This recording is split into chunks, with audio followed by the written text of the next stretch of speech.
ဘာမျောလင်းချက်မှမရှိခဲ့ရကနေတခုတည်းတော့ရိုးချင်းနဲ့လှဝက်ချက်ကိုချပွေတွေးရှိပြီးရဲ့နောက်မှာ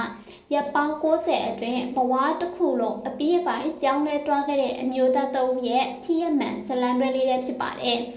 သူအဲ့ဒီမနေ့ခင်စောစောအချိန်မှာဘာတွေလုပ်ခဲ့လဲဆိုတော့ကိုတင်ကအန်အောမြင့်သက်သွားစီမှာဖြစ်ပြီးတင့်အတွက်လည်းအဖြစ်တစ်ခုရလာနိုင်ပါတယ်စက်ယုံတွေနေရောညပါလဲပတ်နေတဲ့မြို့ငယ်လေးတစ်မျိုးမှာအသက်32နှစ်အရွယ်ထောမတ်ဆိုတဲ့အမျိုးသားတဦးရှိပါတယ်။သူကကုံလောင်ယုံကြီးတစ်ခုမှာညာဆောက်လုံခြုံရေးအဖြစ်လုပ်ကင်ပါတယ်။ညတိုင်းည7နာရီမှာအလုပ်ဆင်းရပြီးတော့မနက်6နာရီမှာပေမန်းနွမ်းနယ်စာဖြစ်အိမ်ပြန်ရပါတယ်။သူရတဲ့လစာကမပြောပါလောက်ယုံလေးမို့ဝမ်းရည်အတွက်မနေရုံကန်ရပါတယ်။သူဟာပန်းကအပြက်လေးတစ်ခုလျှက်စစ်မီအာမပြေလို့တစ်ဖြက်ဖြက်လေးနေတဲ့မီဒီတစ်လုံးနဲ့ရှိတဲ့အခန်းကြီးလေးထဲမှာမှုရအစုပ်လေးတစ်ခုပေါ်မှာအိတ်ဆက်ရပါတယ်အဝေအစားတွေကဟောင်းနှွမ်းနေပြီးဖက်နှက်တွေမှလည်းအပေါက်တွေနဲ့ပါဒါပေမဲ့စီးရတာထက်ပိုဆိုးတာကတောမတ်ဟာဘဝမှာပိတ်မိနေတယ်လို့ခံစားနေရပါတယ်။မနက်တိုင်းအိမ်ပြန်လမ်းမှာတခြားလူတွေရဲ့တရင်မောက်ကတစ်စစ်မိသားစုတွေမနက်စာအတူစားနေတာခလေးတွေကြောင်းသွားဖို့ပြင်ဆင်နေတာလူတွေကအင်ကြီးတန်တန်လေးတွေနဲ့ရုံတက်နေတာကိုမြင်ရပြီးသူကတော့ငါဘဝကတက်တက်လုံးဒီလိုပဲကုံဆုံးသွားတော့မှလားဆိုပြီးအားငယ်နေခဲ့ပါတယ်။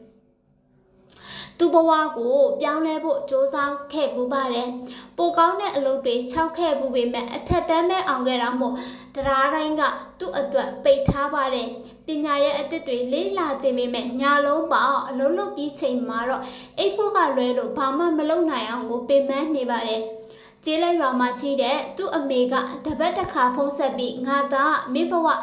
ဘယ်တော့ပိုကောင်းလာမှလဲတဲ့အမေကလည်းအိုးနေပြီးမသေးခင်မင်းအောင်မျက်နှာလေးမြင်ကျင်တယ်လို့ပြောလို့ရှိပါတယ်။တောမက်ကလည်းအမေစိတ်အေးရအောင်မကြခင်မှာအမေကျွန်တော်စူးစမ်းနေပါတယ်လို့ဟန်ဆောင်ပြောခဲ့ပေမဲ့တကယ်တမ်းဘယ်လိုလုပ်ရမလဲဆိုတော့ကိုသူမသိခဲ့ပါဘူး။သူကိုအနာကျင်ရဆုံးအမှန်တရားကတော့သူဟာပြီးတဲ့လူမဟုတ်ပါဘူး။ညာတိုင်း၄မိုင်လမ်း6ပြီးအလုပ်ကိုနူးနူးကြားကြားတာဝန်ကျကျလုပ်ခဲ့ပါတယ်။ဒါပေမဲ့အလုပ်စူးစမ်းရုံတက်နဲ့တော့ဘာမှပြောင်းလဲမလာခဲ့ပါဘူး။သူဟာ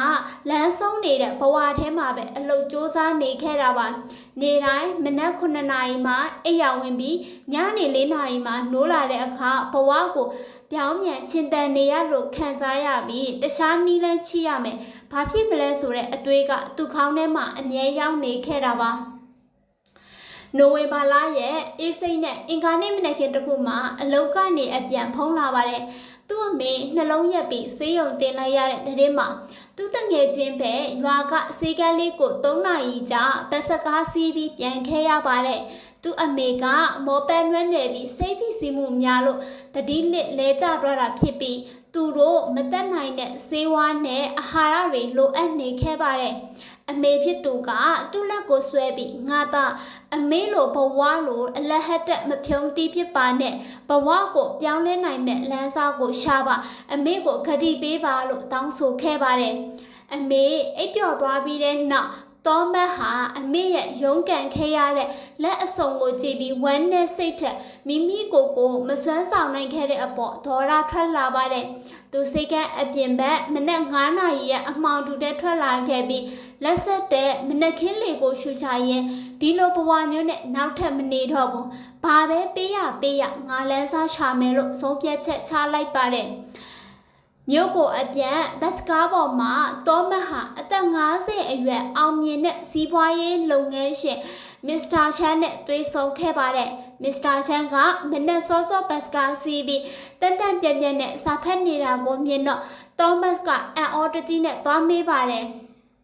မစ္စတာချန်ကမနက်4:30ခရဲကထတာဖြစ်ပြီးဒီအချိန်ကိုစာဖတ်ဖို့တွေးတောဖို့နဲ့ကဘာကြီးမနှိုးခင်နေ့စဉ်ရက်ဆက်စီမံကိန်းချဖို့အသုံးချပါတယ်လို့ဆိုပါတယ်။တောမတ်ရဲ့ပင်ပန်းနေတဲ့မျက်နှာကိုကြည့်ပြီးမစ္စတာချန်ကတောမတ်ကကျွန်တော်မနေ့6နာရီအထိလုံးရတာ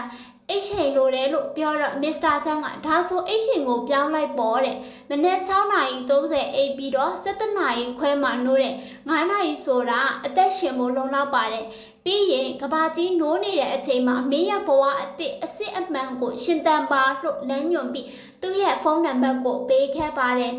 တော်မတ်ဟာတကယ်ပဲအိတ်ချိန်ပြောင်းလဲပြီးနောက်နေ့မှာမစ္စတာချန်နဲ့ကဖေးတစ်ခုမှတွေ့ဆုံခဲ့ပါတယ်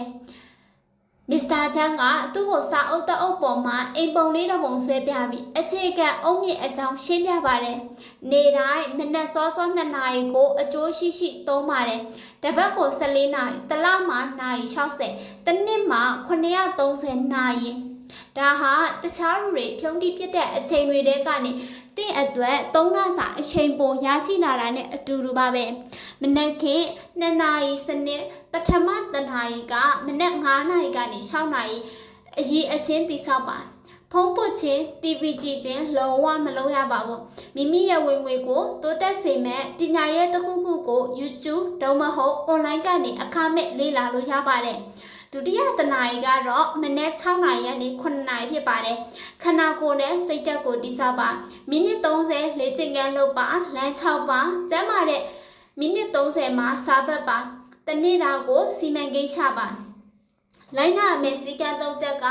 စီကံတစ်ချက်ကစင်ကြေတွေမပေးပါနဲ့ပေးရအပါဝင်နေတိုင်းမနက်9နာရီထားပါစီကံ2ကည9နာရီမှာအေးရပါမယ်အေးရပြက်ခံပြီးအောင်မြင်အောင်မလုပ်ပါနဲ့စီကံ3ချက်ကတော့ပထမဆုံးအပတ်ဟာငရဲလိုပူပါလိမ့်မယ်ဒါပေမဲ့21ရက်ကျော်ရင်အကျဉ်းဖြစ်သွားပြီးရပေါင်း90ဆိုရင်တော့တင်းရဲ့ပင်ကိုယ်စရိုက်ဖြစ်သွားပါလိမ့်မယ်မစ္စတာချန်ကမင်းကို3လအချိန်ပြီးမယ်တကယ်လုံနိုင်ရင်ပိုကောင်းတဲ့အလုပ်ချပေးမယ်အချုံးပေးရင်တော့ဖုန်းမဆက်နဲ့လို့စိန်ခေါ်ခဲ့ပါတယ်နောက်နေ့မနက်9နာရီမှာအလန်းမြည်လာတော့သောမတ်ရဲ့ခန္ဓာကိုယ်ကညှင်းဆန်ပေမဲ့အမေဖြစ်သူရဲ့မျက်နှာကိုမြင်ရောင်ပြီးတော့ထားခဲ့ပါတယ်ပထမမှာတော့အရန်ကိုပင်ပန်းခဲ့ပါတယ်မနက်9နာရီမှာသူဟာ YouTube ကနေ Excel tutorial ကိုဆွဲကြည့်နဲ့လေ့လာပါတယ်6နာရီမှာလမ်း6ပြီးစိမ်းခိုင်ပညာစာမတွေကိုဖတ်ပါတယ်ပြီး9နာရီခွဲမှာအိယာဝင်ပြီးမိုးလွဲ2နာရီမှာနိုးကညဘက်မှာအလုပ်အတွက်ပြင်ဆင်ပါတယ်